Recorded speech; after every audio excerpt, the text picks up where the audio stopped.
Praise the Lord.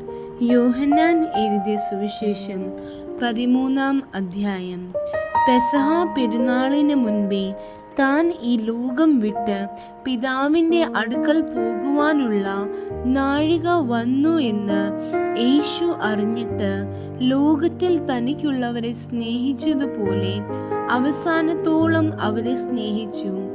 അത്താഴമായപ്പോൾ പിശാച് ശിമോന്റെ മകനായ യൂദാ ഇസ്കറിയോത്താവിന്റെ ഹൃദയത്തിൽ അവനെ കാണിച്ചു കൊടുപ്പാൻ തോന്നിച്ചിരുന്നു.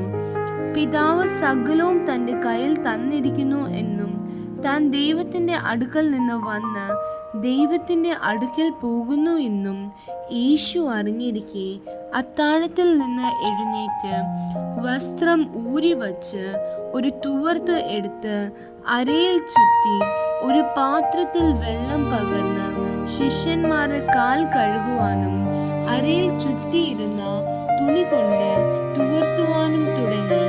അവൻ ശിമോൻ പത്രോസിന്റെ അടുക്കൽ വന്നപ്പോൾ അവൻ അവനോട്, കർത്താവേ, നീ എൻ്റെ കാൽ കഴുകുന്നുവോ എന്ന് പറഞ്ഞു.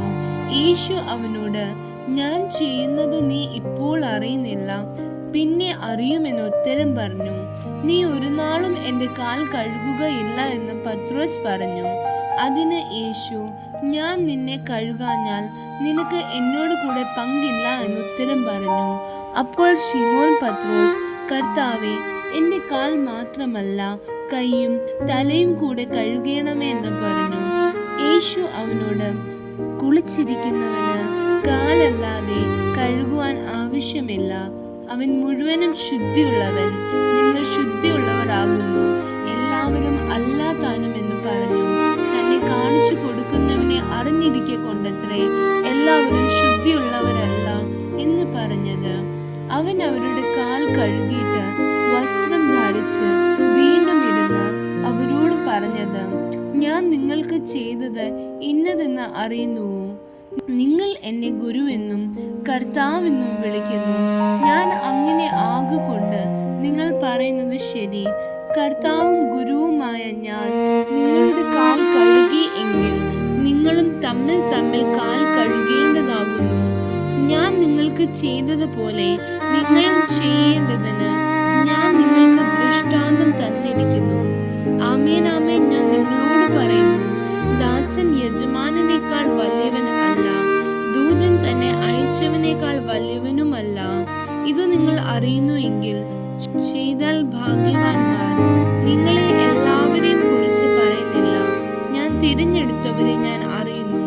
എന്നാൽ എൻ്റെ അപ്പം തിന്നുന്നവൻ എൻ്റെ നേരെ കുതികാൽ ഉയർത്തിയിരിക്കുന്നു എന്നുള്ള തിരുവെഴുത്തിന് നിവർത്തി വരേണ്ടതാകുന്നു. അത് സംഭവിക്കുമ്പോൾ ഞാൻ തന്നെ മശിഹ എന്ന് നിങ്ങൾ വിശ്വസിക്കേണ്ടതിന് ഞാൻ ഇപ്പോൾ അത് സംഭവിക്കും മുമ്പേ നിങ്ങളോട് പറയുന്നു. ആമേൻ ആമേൻ, ഞാൻ നിങ്ങളോട് പറയുന്നു, ഞാൻ അയക്കുന്നവനെ കൈക്കൊള്ളുന്നവൻ എന്നെ കൈക്കൊള്ളുന്നു, എന്നെ കൈക്കൊള്ളുന്നവൻ എന്നെ അയച്ചവനെ കൈക്കൊള്ളുന്നു.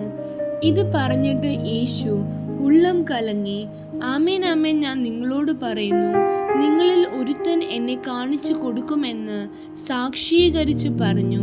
ഇത് ആരെക്കുറിച്ച് പറയുന്നു എന്ന് ശിഷ്യന്മാർ സംശയിച്ച് തമ്മിൽ തമ്മിൽ നോക്കി. ശിഷ്യന്മാരിൽ വച്ച് യേശു സ്നേഹിച്ച ഒരുത്തൻ യേശുവിൻ്റെ മാർവിടത്ത് ചാരിക്കൊണ്ടിരുന്നു. ശിമോൻ പത്രോസ് അവനോട് ആംഗ്യം കാട്ടി. അവൻ പറഞ്ഞത് ആരെ കൊണ്ട് എന്ന് ചോദിപ്പാൻ പറഞ്ഞു. അവൻ യേശുവിൻ്റെ നെഞ്ചോട് ചാഞ്ഞു. കർത്താവേ, അത് ആര് എന്ന് ചോദിച്ചു. ഞാൻ അപ്പഖണ്ഡം മുക്കി കൊടുക്കുന്നവൻ തന്നെ എന്ന് യേശു ഉത്തരം പറഞ്ഞു. ഖണ്ഡം മുക്കി ശിമോൻ ഇസ്കറിയോത്താവിന്റെ മകനായ യൂദയ്ക്ക് കൊടുത്തു. ഖണ്ഡം വാങ്ങിയ ഉടനെ സാത്താൻ അവനിൽ കടന്നു. യേശു അവനോട്, നീ ചെയ്യുന്നത് വേഗത്തിൽ ചെയ്യുക എന്ന് പറഞ്ഞു. എന്നാൽ ഇത് ഇന്നതിനെ കുറിച്ച് പറഞ്ഞു എന്ന് പന്തിയിൽ ഇരുന്നവരിൽ ആരും അറിഞ്ഞില്ല. പണസഞ്ചി യൂദയുടെ പക്കലാകിയാൽ പെരുന്നാളിന് വേണ്ടുന്നത് മേടിപ്പാനോ ദരിദ്രർക്ക് വല്ലതും കൊടുപ്പാനോ യേശു അവനോട് കൽപ്പിക്കുന്നു എന്ന് ചിലർക്ക് തോന്നി. ഖണ്ഡം വാങ്ങിയ ഉടനെ അവൻ എഴുന്നേറ്റ് പോയി. അപ്പോൾ രാത്രിയായിരുന്നു. അവൻ പോയ ശേഷം യേശു പറഞ്ഞത്, ഇപ്പോൾ മനുഷ്യപുത്രൻ മഹത്വപ്പെട്ടിരിക്കുന്നു, ദൈവവും അവനിൽ മഹത്വപ്പെട്ടിരിക്കുന്നു. ദൈവം അവനിൽ മഹത്വപ്പെട്ടിരിക്കുന്നു എങ്കിൽ ദൈവം അവനെ തന്നിൽ തന്നെ മഹത്വപ്പെടുത്തും, ക്ഷണത്തിൽ അവനെ മഹത്വപ്പെടുത്തും.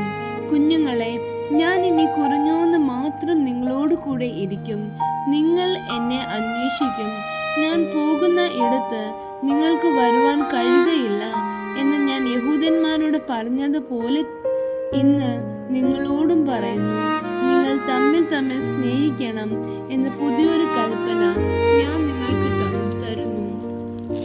നിങ്ങൾക്ക് തരുന്നു. ഞാൻ നിങ്ങളെ സ്നേഹിച്ചതുപോലെ നിങ്ങളും തമ്മിൽ തമ്മിൽ സ്നേഹിക്കണം എന്ന് തന്നെ. നിങ്ങൾക്ക് തമ്മിൽ തമ്മിൽ സ്നേഹം ഉണ്ടെങ്കിൽ നിങ്ങൾ എൻ്റെ ശിഷ്യന്മാർ എന്ന് എല്ലാവരും അറിയും. ശിമോൻ പത്രോസ് അവനോട്, കർത്താവേ, നീ എവിടെ പോകുന്നു എന്ന് ചോദിച്ചതിന്, ഞാൻ പോകുന്ന ഇടത്തേക്ക് നിനക്ക് ഇപ്പോൾ എന്നെ അനുഗമിക്കാൻ കഴിയുകയില്ല, പിന്നത്തേതിൽ നീ എന്നെ അനുഗമിക്കും എന്ന് യേശു അവനോട് ഉത്തരം പറഞ്ഞു. പത്രോസ് അവനോട്, കർത്താവേ, ഇപ്പോൾ എനിക്ക് നിന്നെ അനുഗമിപ്പാൻ കഴിയാത്തത് എന്ത്? ഞാൻ എൻ്റെ ജീവനെ നിനക്ക് വേണ്ടി വച്ചു കളയുമെന്ന് പറഞ്ഞു. അതിന് യേശു, നിന്റെ ജീവനെ എനിക്ക് വേണ്ടി വച്ചു കളയുമോ? ആമേൻ, ആമേൻ,